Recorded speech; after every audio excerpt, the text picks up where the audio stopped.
CGTN's Paulo Cabral sat down with Paulo Camara, the governor of Pernambuco state, to discuss Carnival in less-known parts of the country. They started by discussing why tourists come from all over the world to enjoy this street party in Brazil.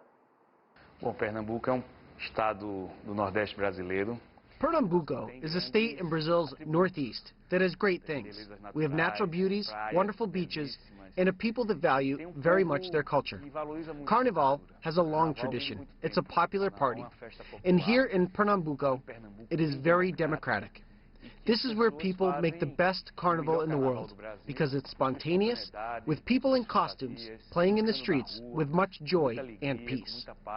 Actually, if you talk about carnival in Brazil, usually people abroad think first of Rio de Janeiro as the first reference. So what I would ask you, what's different than in the carnival here in Pernambuco if you compare it to Rio de Janeiro? O Carnaval de Pernambuco ele tem como característica.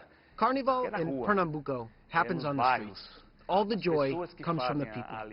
So it is this spontaneity, this libertarian thing, which is beautiful to see, with people in costumes, that make the difference. Rio de Janeiro has the tradition of the samba schools, with the parades that happen on Sunday and Monday. But they all parade in the same location and with a similar format. Here, it's different. It all happens in the streets and in different locations, with lots of people. It begins early in the morning and goes on all night long.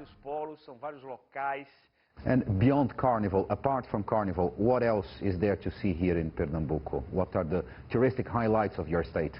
Pernambuco has a fantastic architectural and cultural heritage. It's got wonderful beaches and a very rich culture in the countryside. Is it worth it investing in tourism? Not talking only about Pernambuco, but even about Brazil as a whole. Should this country try and attract more tourists? Com certeza. O Brasil. Most certainly. Brazil still needs to advance a lot in this field.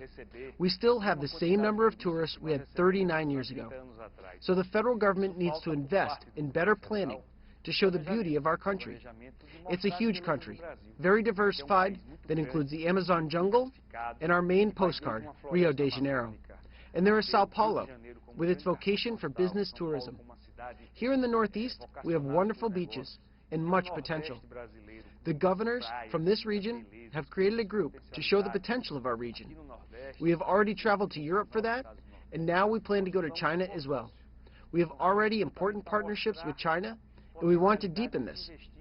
If there is long-term planning, Brazil can become a touristic superpower because we have much natural beauty. God was very gracious when He created our country.